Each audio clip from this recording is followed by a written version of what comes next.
Just बेटा 2 minute आपको wait करना पड़ेगा क्योंकि कुछ बच्चे ज्वाइन कर रहे हैं, तो हम ज्वाइन करवाने के बाद अब आज आप नया लेक्चर स्टार्ट करेंगे।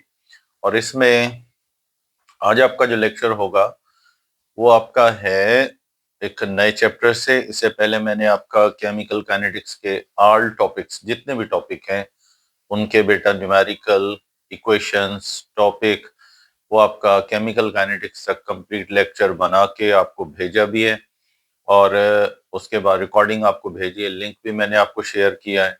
तो आज हम बेटा आज हम नए चैप्टर से स्टार्ट लेंगे। अभी मैं हाल फिलहाल सॉल्यूशंस के चैप्टर को स्किप कर रहा हूँ। सॉल्यूशंस का चैप्टर हम एंड में करेंगे। आसान है, थ्योरेटिकल है, उसमें इतने ज्यादा आपके न्यूमेरिकल नहीं है। तो बहरहाल आज आप स्टार्ट करेंगे चैप्टर नंबर 11 से, और वो आपका जो चैप्टर है वो है थर्मोकेमिस्ट्री के बारे में। तो हम चैप्टर नंबर 11 जो है यहाँ से हम स्टार्ट करेंगे।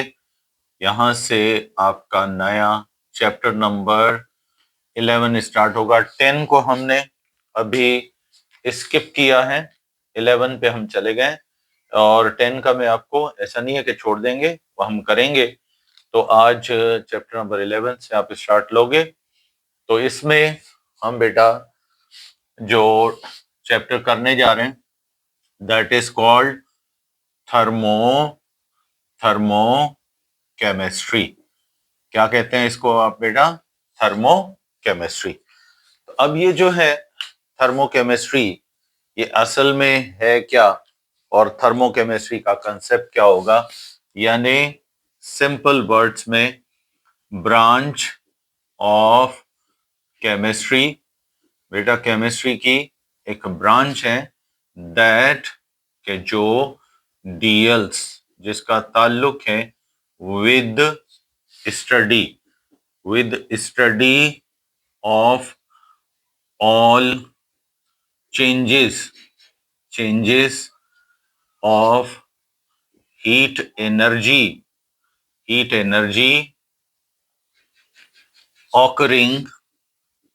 occurring in a reaction system। एक रिएक्शंस का सिस्टम है। अब उस रिएक्शन के सिस्टम के दौरान जो हीट में चेंजेस आती हैं, हम उनको आमतौर पर क्या बोलेंगे? इसको आमतौर पर बेटा ये थर्मोकेमिस्ट्री कहा जाएगा। तो इसलिए इसका एक और कंसेप्ट भी है, और वो ये है कि आमतौर पर यानी the exchange of heat energy during chemical reaction. मैं थोड़ा आपको बता देता हूं कि ये आमतौर पर थर्मोकेमिस्ट्री है क्या। आपको पता है कि हर केमिकल रिएक्शन जो है ना, वो जब चलता है तो उस केमिकल रिएक्शन में के दौरान जब रिएक्टेंट किस में चेंज होते हैं? प्रोडक्ट्स में। तो लास्टमन या तो हीट एनर्जी ऐड होती है रिएक्टेंट्स में, फिर वो प्रोडक्ट्स में चेंज होते हैं, या फिर हीट एनर्जी इमिट होती है जब रिएक्टेंट किस में कन्वर्ट होते हैं? प्रोडक्ट्स में। तो इसका मतलब है कोई भी रिएक्शन वो without change of heat energy नहीं चल सकता। यानी रिएक्टेंट्स या तो हीट इमिट करेंगे या फिर हीट एब्जॉर्ब करेंगे, तब वो फिर क्या करेंगे? प्रोडक्ट बनाएंगे। तो कोई रिएक्शन हीट चेंज के बगैर नहीं हो सकता। तो इसलिए हीट चेंजेस जब केमिकल रिएक्शन के दौरान होंगी, उनकी स्टडी की जाएगी कि आया हीट ऐड होती है, हीट इमिट होती है। तो इन हीट चेंजेस के प्रोसेस में क्या क्या शराइत होंगी, क्या टर्म्स एंड कंडीशंस होंगे, इसको स्टडी करोगे तो इसको आप क्या बोलोगे? थर्मो केमिस्ट्री बोलोगे। तो हम यहीं से अब स्टार्ट करते हैं। यानी हर रिएक्शन में हीट चेंज जरूर होती है। या ऐड होती है या फिर इमिट होती है। तो इस लिहाज से हम आमतौर पर रिएक्शंस के क्या बनाते हैं, टाइप्स बनाते हैं। Types of reactions with respect to heat, यानी हीट के लिहाज से ये आमतौर पर रिएक्शन कितने टाइप के होंगे? ये दो टाइप के होते हैं। एक रिएक्शन की टाइप होती है जिसको आप आमतौर पर क्या बोलते हो, एंडोथर्मिक रिएक्शंस कहते हो। क्या बोलते हो? Endothermic reactions. अब एंडोथर्मिक रिएक्शंस क्या हैं? देखो, पहले वर्ड आता है एंडो। एंडो का मतलब होता है टू इंटर, दाखिल होना। प्लस नेक्स्ट जो है लफ्ज है थर्मो। थर्मो आप किससे कहते हो? हीट को। तो हीट का एड होना, ठीक है। हीट किसी सिस्टम में एड होती है तो फिर इसको आमतौर पर एंडोथर्मिक प्रोसेस कहते हैं। हीट का इन होना, हीट का ऐड होना। अब देखें, हमने सोडियम लिया, मेटल और क्लोरीन गैस ली। अब हम क्या कर रहे हैं? इन दोनों को हीट करते हैं और हम क्या बना रहे हैं? Sodium chloride. क्या बना रहे हैं? Sodium chloride. अब यहां पे हमने डेल्टा एच यानी हीट एड की। अक्सर रिएक्शंस के एंड में डेल्टा एच लिखा होगा और वैल्यू किस में होगी? प्लस में, पॉजिटिव होगी। इसका मतलब है आपने रिएक्टेंस को हीट दी है और हीट लेने के बाद अब ये रिएक्टेंट किस में चेंज हुए? प्रोडक्ट्स में। किस में चेंज हुए? प्रोडक्ट्स में चेंज हुए। तो इस रिएक्शन को आप क्या बोलोगे? एंडोथर्मिक। डेल्टा एच माना एनर्जी चेंज है, प्लस पॉजिटिव। पॉजिटिव क्यों बोल रहे हो? क्योंकि ऐड हुई है। तो पॉजिटिव माना या प्लस में हीट की अमाउंट लिखी हुई है किसी रिएक्शन में, तो समझ लो हीट क्या हुई है? ऐड हुई है। तो ये रिएक्शन क्या होंगे? एंडोथर्मिक होंगे। यानी इसका मतलब ये हुआ कि रिएक्शंस ड्यूरिंग विच, वो रिएक्शंस के जिनके दौरान क्या होगा? अमाउंट ऑफ हीट, यानी हमने हीट की अमाउंट क्या करनी है? इज एडेड, ऐड करेंगे टू किसके किसके अंदर? रिएक्टेंट्स, ठीक है, टू फॉर्म प्रोडक्ट, ताकि वो फिर क्या बना सकें? प्रोडक्ट्स बना सकें। तो जब रिएक्टेंट्स में हीट ऐड हो और फिर वो किस में चेंज हो? प्रोडक्ट्स में। तो इस रिएक्शन को क्या बोलोगे? इसको बोलोगे एंडोथर्मिक रिएक्शन। अब एंडोथर्मिक रिएक्शंस की आपको पहचान हीट चेंजेस में कुछ इस तरह से मिलेगी। कैसे? कि जब हमने एंडोथर्मिक रिएक्शन को स्टडी किया तो हमें ग्राफ ने हीट की इंफॉर्मेशन कुछ इस तरीके से प्रोवाइड की। एंडोथर्मिक रिएक्शन क्या प्रोवाइड की? हमें एंडोथर्मिक रिएक्शन बता रहा है कि यहां पर ऐसे समझ लो कि आपने सबसे पहले क्या उठाया? रिएक्टेंट्स उठाए। क्या उठाए? रिएक्टेंट्स। अब इनको हीट देते रहे, ऐड करते गए और फिर ये रिएक्टेंट्स किस में चेंज हो गए? प्रोडक्ट्स में। किस में चेंज हो गए? प्रोडक्ट्स में। तो इसका मतलब है एंडोथर्मिक रिएक्शंस में रिएक्टेंट्स की हीट जो है वो कम होती है, ठीक है ना, वो कम होती है। और फिर जब ये प्लस ये बढ़ती है तो फिर ये प्रोडक्ट में चेंज होते हैं। तो ये ग्राफ बता रहा है कि हमेशा एंडोथर्मिक रिएक्शंस में प्रोडक्ट ज्यादा हीट रखते हैं अपने अंदर। उनको क्योंकि हीट दी, फिर रिएक्टेंट को दी, उन्होंने एब्जॉर्ब की, फिर प्रोडक्ट में चेंज हो गए। तो इसका मतलब है ये अमूमन रिएक्टेंट्स प्रोडक्ट्स में चेंज होंगे, लेकिन ये ऑलमोस्ट प्रोडक्ट में कब जाएंगे? जब हीट लेंगे। अब आते हैं नेक्स्ट हम एक और इसी ऐसे ही रिएक्शन की तरफ, और उसको बिल्कुल इन्हीं जैसा ही है, और इसका बल्कि ऐसे कह लो कि ऑपोजिट है। और वो कौन सा रिएक्शन है? ये है रिएक्शन नंबर 2, सेकेंड रिएक्शन। और ये कौन सा वाला रिएक्शन है? इसको आप बोलते हैं एक्सोथर्मिक रिएक्शन। क्या बोलते हो? Exothermic reactions. ठीक है। अब यहां वर्ड है एक्सो। एक्सो का मतलब होता है टू एग्जिट, यानी बाहर जाना, खारिज होना। प्लस क्या है? थर्मो। थर्मो का मतलब क्या लोगे? हीट, यानी गर्मी। Exothermic reaction. एक्सोथर्मिक रिएक्शन का मतलब क्या होगा? वो रिएक्शन के जिनके दौरान हीट की अमाउंट रिएक्टेंट जब प्रोडक्ट में चेंज होंगे, रिएक्टेंट जब प्रोडक्ट में चेंज होंगे, तो फिर अमाउंट ऑफ हीट क्या होगी? ये इमिट होगी। ये क्या होगी? ये इमिट होगी। तो इसलिए अब यहां पे हम एक छोटा सा एग्जाम्पल लेते हैं। देखो, हमने ये लिया HCl, एसिड। ठीक है, एसिड लिया। और ये हमने लिया बेस। क्या लिया? बेस। अब एसिड और बेस मिलकर रिएक्ट कर रहे हैं, और ये देखें, ये H प्लस Cl माइनस, ये प्लस OH। तो ये देखें, इन्होंने सॉल्ट और वाटर बनाया, सॉल्ट और वाटर बनाया। अब यहां पर डेल्टा H हीट जो है, ये नेगेटिव वैल्यू है। क्या है ये? नेगेटिव वैल्यू है। तो नेगेटिव साइन का मतलब ये हुआ कि जब रिएक्टेंट प्रोडक्ट में चेंज हुए, नेगेटिव इमिट कर दी, वापस कर दी। अब इनमें से हीट इमिट हुई, इनकी हीट डिक्रीज हुई, फिर ये किस में कन्वर्ट हुए? प्रोडक्ट्स में। तो हमने इसलिए इस रिएक्शन को क्या बोला? एक्सोथर्मिक। हीट खारिज करने वाला, हीट पैदा करने वाला।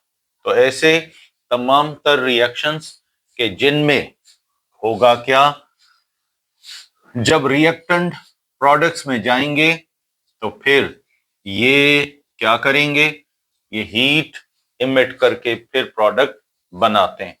तो इसलिए हम लिख सकते हैं कि ड्यूरिंग ड्यूरिंग एक्सोथर्मिक रिएक्शंस, यानी जो एक्सोथर्मिक रिएक्शंस हैं, इनके दौरान क्या होगा?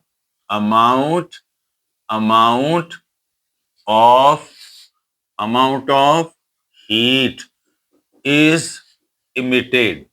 ये इमिट होती है बाय रिएक्टेंट्स। रिएक्टेंट्स जो हैं वो हीट को इमिट करते हैं, एंड और उसके बाद they are they are converted, यानी ये फिर चेंज हो जाते हैं इनटू किसमें? प्रोडक्ट्स में। फिर ये प्रोडक्ट्स में चेंज हो जाते हैं। तो फिर रिएक्शन क्या कहलाएंगे? एक्सोथर्मिक। अब एक्सोथर्मिक रिएक्शंस की हम अगर क्या करें, हीट का कंपैरिजन करें रिएक्टेंट्स और प्रोडक्ट्स की हीट का, तो फिर आप समझ सकते हो कि यहां डायग्राम उलट हो जाएगा, बिल्कुल इनवर्स हो जाएगा। यहां पर आपको याद रखना है कि प्रोडक्ट्स की हीट हमेशा, अमाउंट ऑफ प्रोडक्ट्स जो हैं उनकी हीट एनर्जी, ये हमेशा क्या होती है? कम होती है। लेकिन रिएक्टेंट्स की हीट एनर्जी क्या होती है? ये ज्यादा होती है। क्यों? क्योंकि रिएक्टेंट्स हीट इमिट करके फिर किस में कन्वर्ट हो जाते हैं? प्रोडक्ट्स में। किस में कन्वर्ट होते हैं? प्रोडक्ट्स में। तो ये है इनका हीट चेंजेस का। हर रिएक्शन में ऐसे होगा, या तो वो हीट एब्जॉर्ब करेगा या फिर हीट इमिट करेगा। आपको ऐसा कोई भी रिएक्शन नहीं मिलेगा जहां हीट रिएक्टेंट और प्रोडक्ट की रिएक्शन से पहले जो थी वही प्रोडक्ट की रिएक्शन के बाद रहे, तो हीट चेंज जीरो हो, ऐसा कोई रिएक्शन होता ही नहीं है। हीट चेंज लाजमन होती है। अब हम बेटा आगे जाते हैं। ये सारा कुछ जो हम रिएक्शंस में हीट क्यों चेंज होती है, रिएक्टेंट क्यों हीट एब्जॉर्ब करेंगे, प्रोडक्ट्स में क्यों जाएंगे, और उसके बाद ये जब प्रोडक्ट्स में जाते हैं तो कितनी हीट इमिट करेंगे, किन टर्म्स में करेंगे, किस सिस्टम में नहीं करेंगे, ये सारी बातें। अब इन बातों को हमने अगर समझना है तो फिर याद रखो, आपको एक स्पेशल हीट के लिए आपको कुछ टर्म्स कंडीशन समझने पड़ेंगे। और वो टर्म्स एंड कंडीशंस जो हैं वो आपको कौन समझाएगा? वो आपको समझाएगी थर्मोडायनेमिक्स की ब्रांच।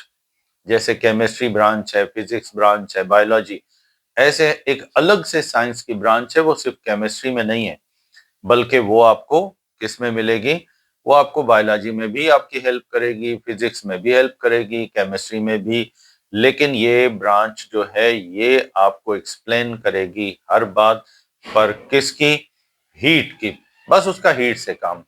तो हम यहाँ पर हीट से रिलेटेड तमाम तर फैक्टर्स को स्टडी भी करेंगे और देखेंगे कि ये हीट चेंजेस क्यों होती हैं रिएक्शन के दौरान। तो हमें इस छोटी सी ब्रांच तो हम नहीं कह सकते, बहुत बड़ी ब्रांच है, लेकिन जहां तक रिएक्शंस के साथ इसका ताल्लुक है तो हम इसको यहाँ से समझने की कोशिश करते हैं। तो हम यहाँ पे लेते हैं इसी ब्रांच का, हमारा स्टार्टिंग जो है ना, हमारा यहीं से होगा, इस ब्रांच से ये चैप्टर स्टार्ट होगा। और इस ब्रांच को हम क्या बोलते हैं? थर्मोडायनामिक्स। ठीक है। अब आपको इतना तो पता ही है कि लफ्ज थर्मो का मतलब क्या होता है। थर्मो कहते हैं हीट को, ठीक है, प्लस डायनामिक्स। डायनामिक्स जो है इसका मतलब होता है इन मोशन, यानी कोई भी चीज है, हरकत में है, मोशन में है, तो हम कहेंगे ये डायनामिक है। इसका ऑपोजिट होता है स्टैटिक। ठीक है। तो जस्ट मैं यहां पे देखता हूं, न्यू चैट है सर ये। हाँ, हाँ जी बिल्कुल। एक बच्चों ने पूछा है ये आप कौन सा चैप्टर पढ़ा रहे हैं? तो ये चैप्टर आपका 11 जो है ना, थर्मोकेमिस्ट्री का जो है, उससे हमने यहां से शुरू किया है, स्टार्ट लिया है। तो थर्मोडायनेमिक्स है क्या? यानी ये सिर्फ केमिस्ट्री में नहीं है, ये सब में ब्रांच ऑफ साइंस। साइंस की एक ब्रांच है विच के जो क्या करती है? डील्स, ताल्लुक रखती है with with study of, study of क्या? इंटरचेंज। ठीक है, एक दूसरे में चेंज होना, इंटरचेंज।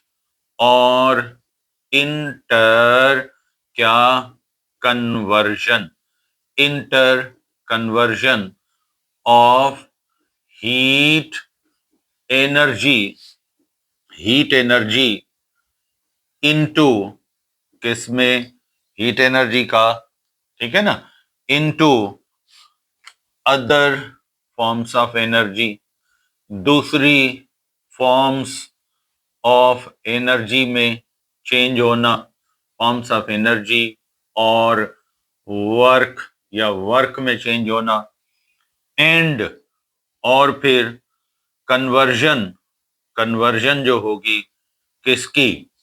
ऑफ वर्क, यानी जो काम है वो, और अदर फॉर्म्स, दूसरी जो फॉर्म्स हैं ऑफ एनर्जी, दूसरी एनर्जी की जो फॉर्म्स हैं, टू हीट, किस में चेंज होना?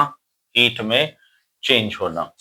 तो एक एनर्जी की फॉर्म हीट में कैसे जाती है, वर्क कैसे हीट में चेंज होता है, एक्सचेंज कैसे होता है, और उसके बाद दूसरी एनर्जी की फॉर्म्स को हीट में कैसे लेकर आए, हीट को दूसरी एनर्जी की फॉर्म्स में कैसे लेकर जाएं। तो ये जो प्रोसेस होगा इसको आप क्या बोलते हो? इसको आप बोलते हो थर्मोडायनामिक्स। ठीक है ना, थर्मोडायनामिक्स बोलते हो। यानी थर्मोडायनामिक्स में आपने क्या पढ़ना है, हीट एनर्जी का दूसरी एनर्जीज में चेंज होना किस तरह मुमकिन है, किस तरीके से होगा, और दूसरी एनर्जी का हीट में चेंज होना, वर्क में चेंज होना किन किन हालात में होगा, किन टर्म्स और कंडीशंस में होगा, तो इसको हम बोलते हैं थर्मोडायनामिक्स। सही है। अब हम लेते हैं थर्मोडायनामिक्स। जब आप पढ़ोगे तो आपको कुछ चीजें, कुछ आपको बेसिक्स जो हैं वो आपको समझनी पड़ेंगी, वो आपको याद करनी पड़ेंगी। उनका लाजमी है कि हमें रेफरेंस जो है वो याद रखना है और हमने पढ़ना है।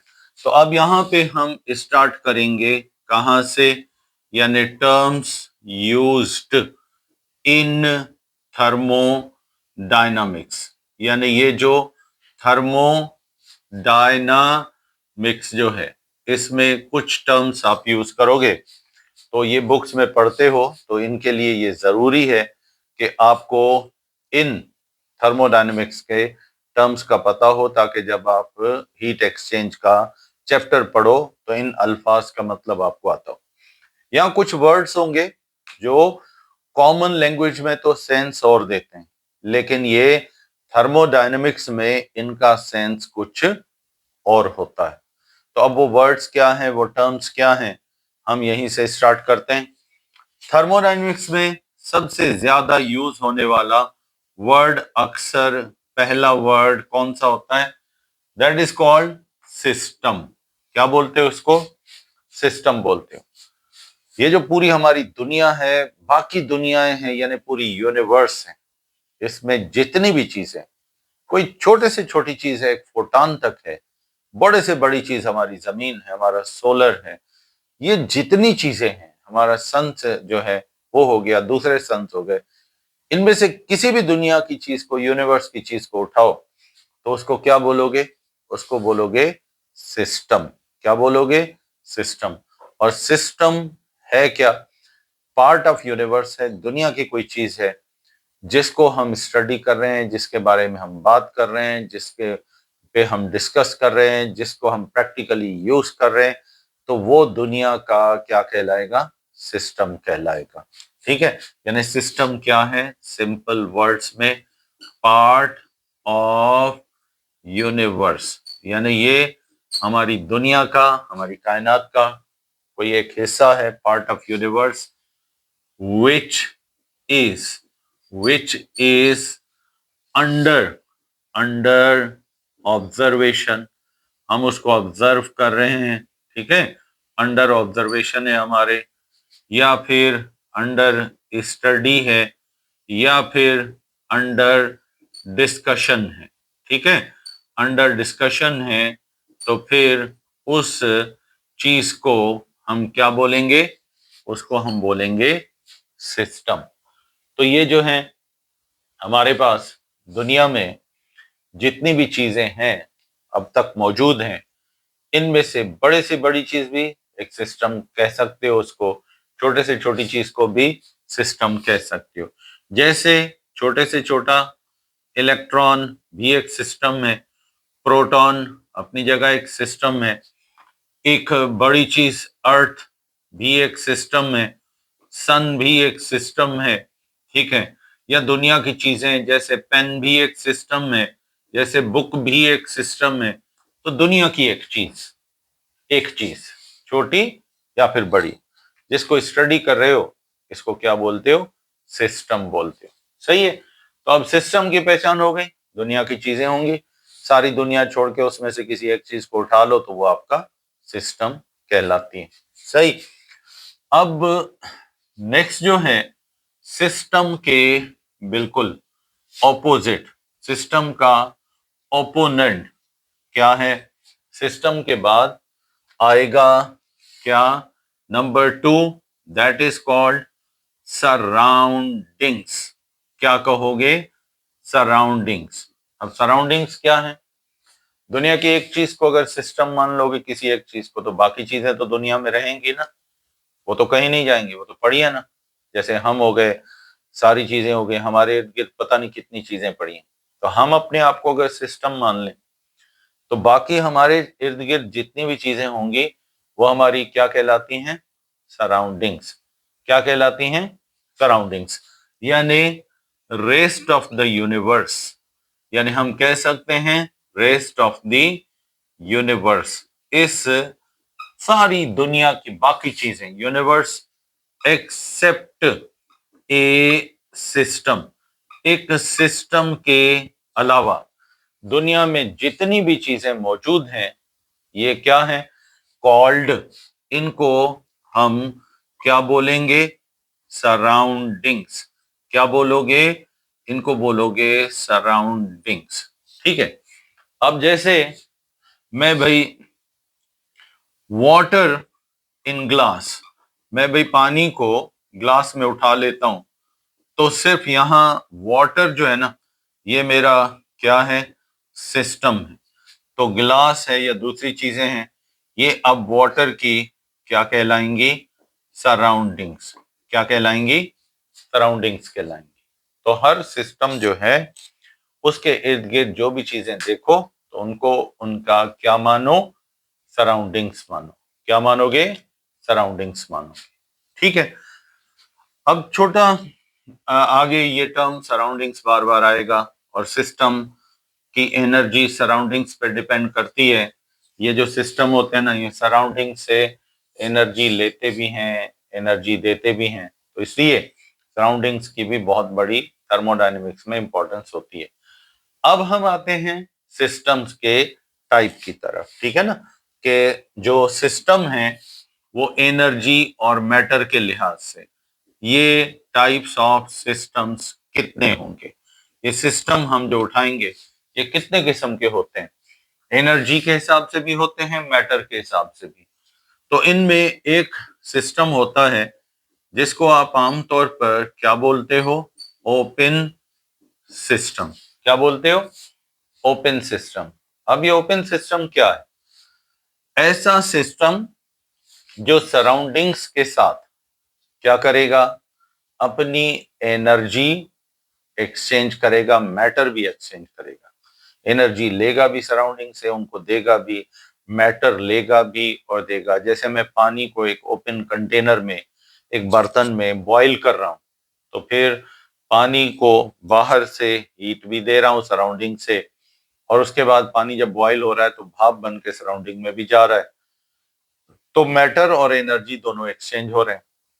तो यहाँ हमारा सिस्टम क्या है? खुला सिस्टम है, एक ओपन सिस्टम है। एनर्जी और मैटर दोनों एक्सचेंज हो रहे हैं, किसके साथ? सराउंडिंग्स के साथ। तो यहाँ पर फिर हम लिखेंगे यानी type, type of A system, यानी सिस्टम की टाइप होती है विच, के जो क्या करेगा? एक्सचेंजेस, यानी शेयर करेगा। ठीक है ना, लेगा भी और देगा भी। विच एक्सचेंजेस क्या?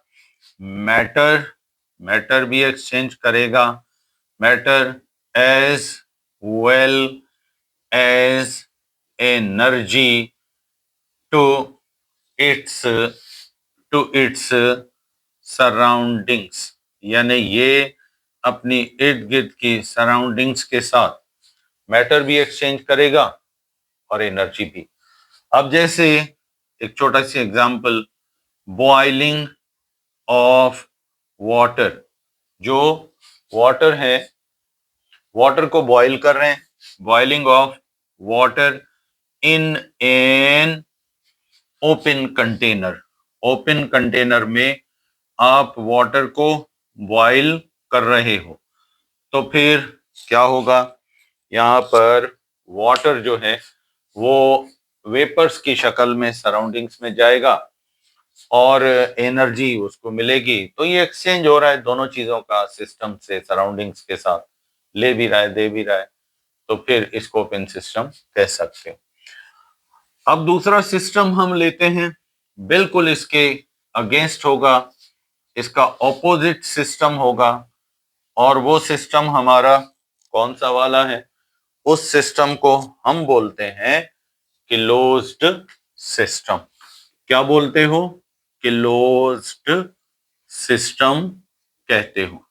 अब ये क्लोज सिस्टम क्या होगा, यानी it is type of A system, ये सिस्टम का एक टाइप होगा विच, के जो, जिसने क्या करना है, सिर्फ एनर्जी तो सराउंडिंग से एक्सचेंज करेगा लेकिन मैटर एक्सचेंज नहीं करेगा। ना मैटर देगा ना लेगा, एनर्जी दे भी सकता है ले भी सकता है। जैसे एक बोतल को, एक बॉटल को बंद करके पानी भर के उसको कैप बंद कर दो, अब उसको आप फ्रीजर में रख दो तो उसकी हीट फ्रीजर में या सराउंडिंग में चली जाएगी, वो फ्रीज होके आइस बन जाएगा। फिर उसको बाहर रखोगे तो फिर ढक्कन बंद हो, उसका कैप बंद हो, तो फिर क्या होगा, फिर वो गर्मी जज़ब करेगा और फिर वो किस में कन्वर्ट हो जाएगा, फिर पिघल के वाटर बन जाएगा।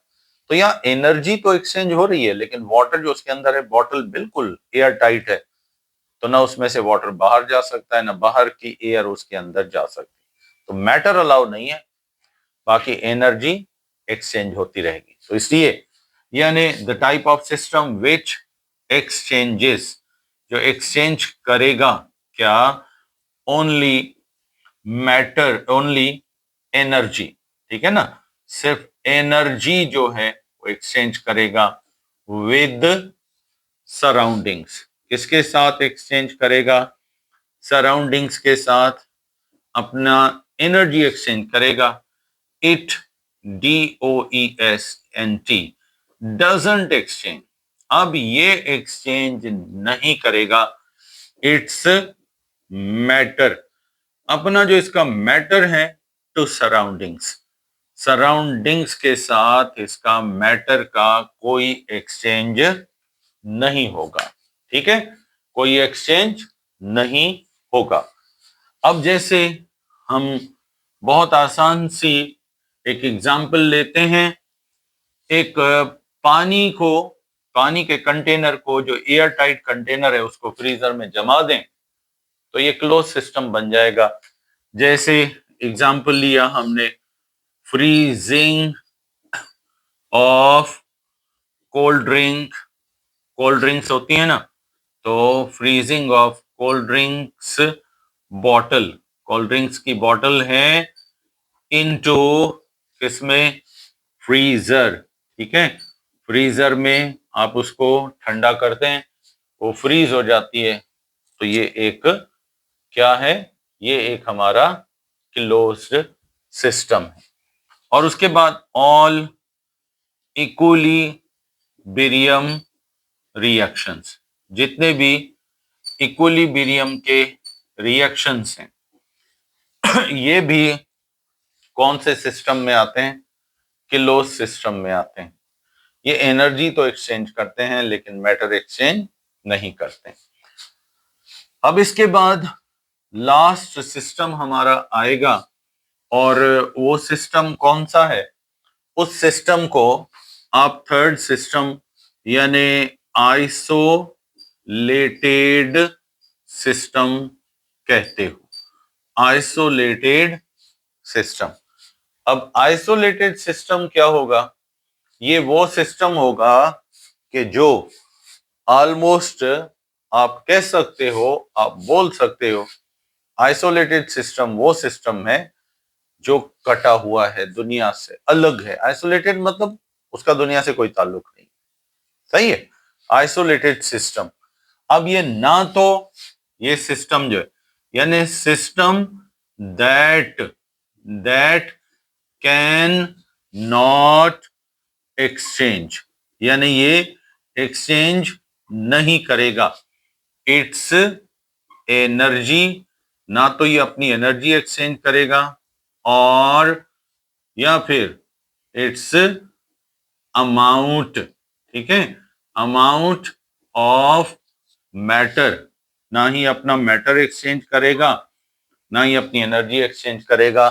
किसके साथ, टू सराउंडिंग्स, सराउंडिंग्स के साथ इसका कोई लेना देना नहीं होगा। तो ऐसे सिस्टम को क्या बोलोगे, आइसोलेटेड सिस्टम। अब दुनिया के अंदर ऐसा रियल सिस्टम एग्जिस्ट नहीं करता है।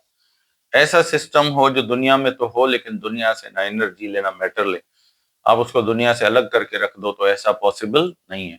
कोई भी सिस्टम दुनिया में चलेगा तो दुनिया से कुछ ना कुछ या एनर्जी लेगा या फिर मैटर। तो यहाँ तो वो कह रहा है कोई एक्सचेंज नहीं होगा, तो इसका मतलब है ये सिस्टम दुनिया में एग्जिस्ट नहीं करता है। यानी दिस सिस्टम, ये वाला जो सिस्टम है, ये डजंट एग्जिस्ट इन यूनिवर्स। हकीकत में परमानेंट तो ये नहीं होता है। हाँ, वक्ती तौर पर हम कुछ आइसोलेटेड सिस्टम्स बना लेते हैं, जैसे फ्लास्क में चाय रख दी, अब वो आधे घंटे घंटे तक तो आइसोलेट रहेगा, उसका टेम्परेचर भी मेंटेन, उसका मैटर भी मेंटेन, लेकिन कुछ देर बाद वो किसी ओपन या क्लोज सिस्टम में चेंज हो जाएगा। परमानेंट आइसोलेट रखना किसी सिस्टम को दुनिया में मुमकिन नहीं है, उसका सर्वाइवल ही मुमकिन नहीं। सही हो गया। चले अब इसके बाद हम नेक्स्ट टर्म पे आते हैं, और हमारा नेक्स्ट टर्म कौन सा है? वो है बेटा हमारे पास बाउंड्री। क्या है? बाउंड्री। ये टर्म, अब सिस्टम तो हो गए, सिस्टम सराउंडिंग हो गया, अब तीसरा टर्म आता है थर्मोडायनेमिक्स में, क्या है? बाउंड्री। तो ये बाउंड्री क्या होती है? हर एक सिस्टम, अब देखो जैसे मैंने पानी गिलास के अंदर लिया, ये गिलास जो है ये बाउंड्री नहीं है, ये सराउंडिंग है। ठीक है, इसमें मैंने पानी भरा है। क्या भरा है बेटा? वाटर फिल किया। अब ये जब मैंने इसमें वाटर फिल किया, तो अब ये जो वाटर का अमाउंट मैं इसमें फिल कर रहा हूं, ये हमारा है सिस्टम। क्या है? सिस्टम है। तो अब ये पानी का भरा हुआ गिलास जो है ना, इसमें पानी, ये बिल्कुल आखिरी पानी का सरफेस, ये जो गिलास को आखिरी मॉलिक्यूल टच कर रहे हैं, गिलास की दीवारों को, ये लास्ट आउटसाइड के मॉलिक्यूल जो गिलास को टच कर रहे हैं, यहां से आगे पानी गिलास में नहीं है, गिलास शुरू हो जाता है। जहां पानी खत्म होगा वो इस वाटर की क्या कहलाएगी? ये इसकी बाउंड्री कहलाएगी। तो वो एक इमेजिनरी क्या है? एक हद, एक सरफेस जो किसी सिस्टम को बाकी सिस्टम्स यानी सराउंडिंग से अलग कर दे, तो उसको क्या बोलते हो? बाउंड्री। ये रियल भी हो सकती है, ये इमेजिनरी भी होती है। जैसे मैग्नेटिक फील्ड है ना, 1 2 3 किलो मतलब मीटर्स तक उसकी रेंज होगी, उसके बाद वो अट्रैक्ट नहीं करेगा। जहां उसकी अट्रैक्शन खत्म होगी हम कहेंगे फील्ड खत्म हो गई। फील्ड खत्म हो गई यानी उसकी बाउंड्री खत्म हो गई। तो इसका मतलब है यहां पर आप लिख सकते हो कि ईच सिस्टम, हर एक जो सिस्टम है, हैज रियल, रियल और इमेजिनरी, इमेजिनरी क्या है? बाउंड्री होती है। ठीक है, और ये बाउंड्री जो है इमेजिनरी भी होती है, रियल भी होती है। विच के जो क्या करेगी? विच सेपरेट, अब ये सेपरेट करेगी ए सिस्टम फ्रॉम इट्स सराउंडिंग्स, इस अपने सराउंडिंग्स से ये इसको अलग कर देगी। ठीक है ना, सराउंड जहां उसका एंड होगा मैटर का, उसके अमाउंट का, तो हम कहेंगे अब ये जो है यहां इसकी बाउंड्री आ गई, यानी इसके बाद ये आगे नहीं है। तो यहां पे हम अब इसको एंड करते हैं। आगे इंशाल्लाह फिर नेक्स्ट में एक और हमारे लेक्चर्स होंगे। तो यहां पर आप इजाजत दें। अल्लाह हाफिज।